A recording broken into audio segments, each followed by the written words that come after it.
কি গরম পড়ছে রে বাপরে এই গরম দুদিন ধরে এই গরম থাকা যাচ্ছে না গরমে। আর ফ্যানের হাওয়াটাও লাগে না দেখো।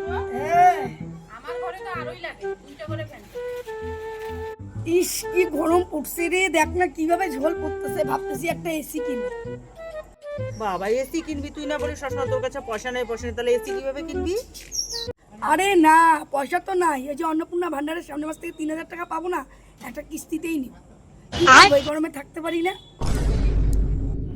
ফ্রিজ দিব, অন্নপূর্ণার ভান্ডার ঢুকবে না, আমিও একটা ফ্রিজ দিব। সবাই ঠান্ডা জল খায়, আমি খাবো না ঠান্ডা জল? হ্যাঁ আমিও খাবো।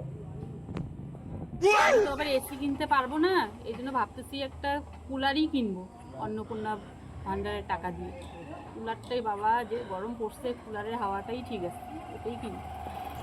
বাবা অন্নপূর্ণা ভান্ডারের 3,000 টাকা কথা শুনি ওর বাবা কি বলে বলো তো, ওই কি 3,000 টাকা দিয়ে কিস্তিতে ওকে একটা ব্যাটারি স্কুটি কিনে দিতে। বাবা কি শখ, ব্যাংক দিব আমি 3,000 টাকা করে প্রত্যেক মাসে জমাবো, বছরে 36,000 টাকা হবে। ব্যাস ওটা দিয়ে একজোড়া কানের কিনে নেবো, কেন 1 বছর তো মোদিজি বলছে সোনা গয়না না কিনতে, 1 বছর টাকাও জমা হবে আবার কানেরও কিনতে।